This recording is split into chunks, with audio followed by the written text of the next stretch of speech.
Alright, what up everyone, welcome back to another one. If you couldn't tell by the thumbnail and that intro that I just did, hopefully you enjoyed that little snippet. I sold the truck, yes, the beater truck that I bought, thinking it was going to be my new truck, and I was going to add it to the junk removal business and everything like that, get it licensed and insured, and that was going to be my new truck. But as you guys saw from the one video I posted, I started finding some issues with it. It just needed some work. Didn't need a lot of work, but I didn't want to sink money into it at the time. I needed a truck right then and there, and I didn't want to have to own two trucks and have one sitting in the shop, just taking money in my wallet. And when I changed the oil, it was like super black, so I could just tell the previous owner wasn't really taking care of it. And the motor light flipped on the drive home, and I found out there's a leak in the front end, and all this. After finding out all that stuff, and the previous owner didn't tell me any of it, he kind of hid it from me. It was just raising a bunch of red flags in my head, and I was like, what else do I know about this truck? Like, is the thing gonna blow up on me in 6 months or so? I'm sure it wasn't. It seemed pretty solid. I mean, it didn't. The gauges read fine and everything. Like, it didn't run hot. Ran fine. It just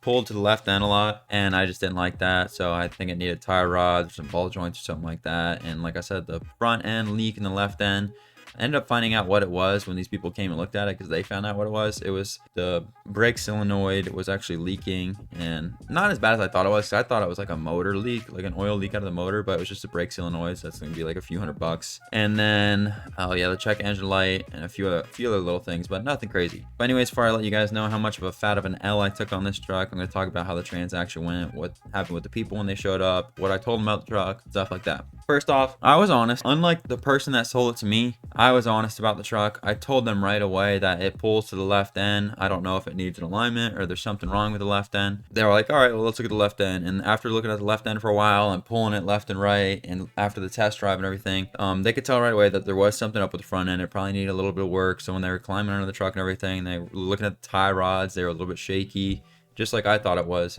They said, yeah, it's probably going to need tie rods. So of course they're going to factor that into their offer and everything. And then they found the leak, and I was telling them about the leak. I was like, yeah, it's leaking onto the fender and stuff, and I don't know what it's from. I'm not great with trucks and I can't find it. And they found it was like under the brake solenoid, and so it was just a brake leak, but the brakes still worked fine. So that was kind of weird. Maybe the brake fluid's been topped off right before the guy sold it to me, and it's just working as of now. But maybe if it gets low after a while, it'll stop working as good. But yeah, so the brake solenoid and everything, and the raspy exhaust that I didn't really like, they obviously heard that when they got on the gas in the test drive, and they felt the front end, how it was like stiff when you wanted to go left, but loose when you wanted to go right. And the truck had a real loose steering overall, and that was because I think the tire spacers, I told them about that too. Even when they went to test drive it, like the son that wanted the truck, he was there with his dad, but he was older. He was probably older than me. I think he was probably like late 20s or early 30s, and he test drove the truck. Like, we got on the big road, even though we didn't have a license plate, so that was kind of sketchy, but we got on the big road out front of my house over here, and they got on the gas. They heard it, or he heard it. We got on the gas, and then we went all the way down the road. Then they swapped, and him and his dad swapped. So his dad got to drive the truck. His dad drove the truck all the way back. He was pumping the brakes, like going fast and hitting the brakes, getting on the gas, stuff like that, steering all over the place. Like, they were getting a real good feel for the truck. And unlike I was when I first bought it, I probably should have been doing all that stuff. They still wanted it after test drive and everything. So we're talking in the driveway. They actually brought like a scanner out to plug into the truck to see why the check engine light was on and everything. And they found out that there was an exhaust sensor that was off, which is pretty common in these old trucks, is what they were telling me, and it's not that important. And then I think there was one other scanner somewhere in the motor that was off, but it was minimal. They honestly zeroed their scanner out, and the sensors, the check engine light on the dash went off like after they did that. So they said it may pop back on after you get driving it again, but for now it's off. And I was like, sweet, so if you guys don't buy it, at least the check engine's light is off for now. Yeah, anyways, we were talking for a while, and they're climbing out of the truck, looking at it. He's talking it over with his son and everything, and they're still interested in the truck. And I was surprised, like, after driving it, because you can tell there's something up with the front end, and they knew about trucks, like, they knew what they were doing. They still wanted it, so we started talking money, and I was like, they came at me right away, because before we even get into the money, like, I bought the truck for $7,000. If you didn't know, if you didn't watch the last video yet, I bought the truck for $7,000, and I think that was like $800 cheaper or something than that than what it was listed for. So I didn't get a great deal on it.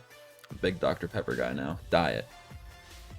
I ended up buying the truck for $7,000, so I wanted to get somewhere around 6, hopefully over 6. And right off the rip, he's like, what do you take, 5? And I was like, oh, great. I was like, this guy's really going to try to get me down to 5 already.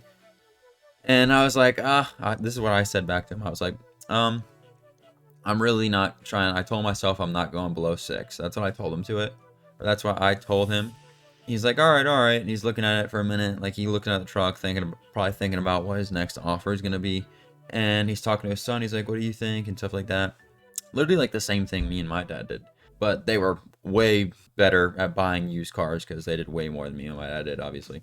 Then he was like, all right, well, if you're lower, if you're not going to take less than 6, would you take 6? And I was like, I didn't really want to take 6. Like, this is me thinking in my head real quick.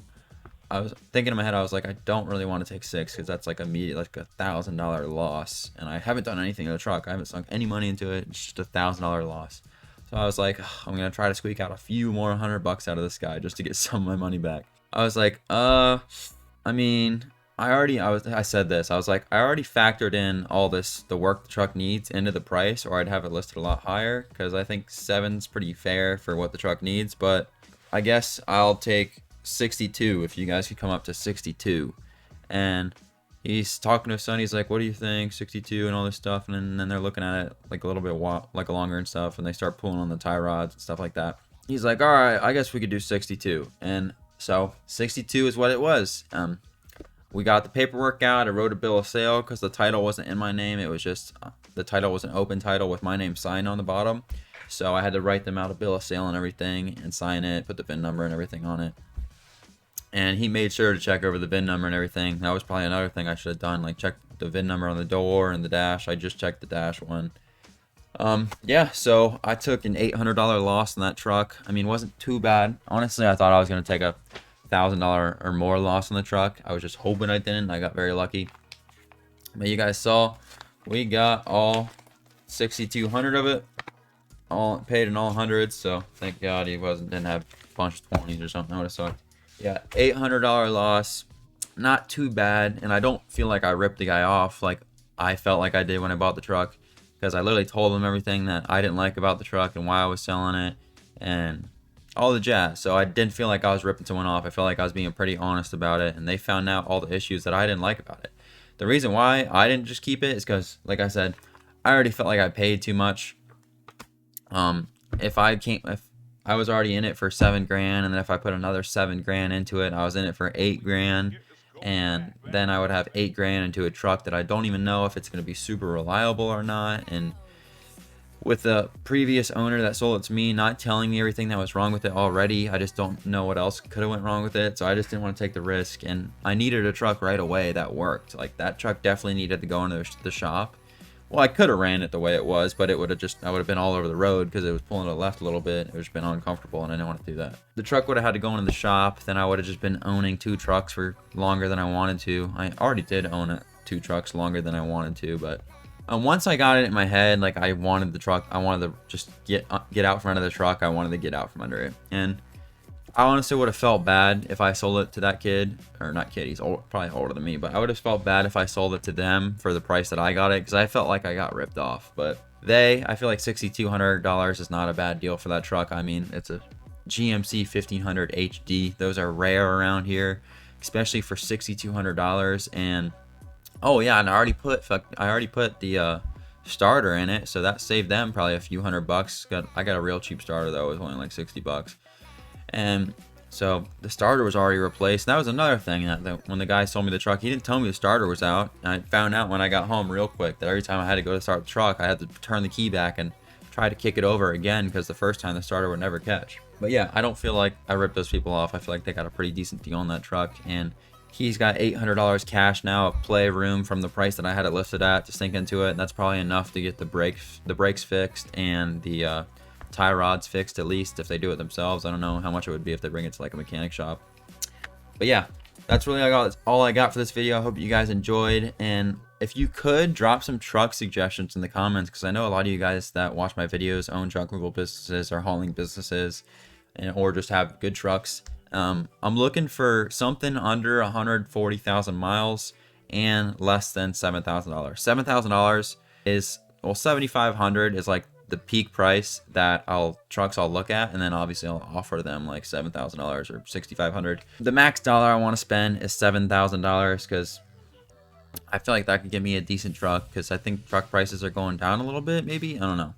But I've seen some trucks out there for like 68, 6,500, and I'd be happy with like a Chevy 1500, like a V6 1500 that has like an 8,000 pound towing capacity. That'd be fine for me, because as you guys know, my trailer out back that I use for junk removal only weighs like 1,500 pounds, and then when it's completely loaded down with junk, it's like at most 4,000 pounds. So I really don't need a big truck. I don't need no diesel. I don't need no truck that has 12,000 pound towing capacity.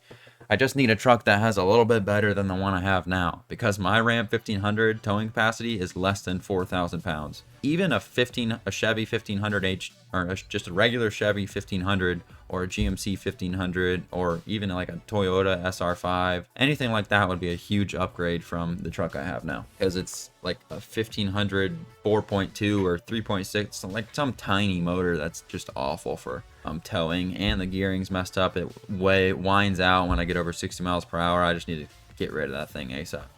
But yeah, that's all I got for this one. I hope you guys enjoyed. If you could, hit the like and subscribe button for me. It just helps my videos out a lot. Comment below, like I said, if you want to hit me with a truck suggestion, or to say what's up or ask a question. And yeah, I'll see you guys next video. Peace.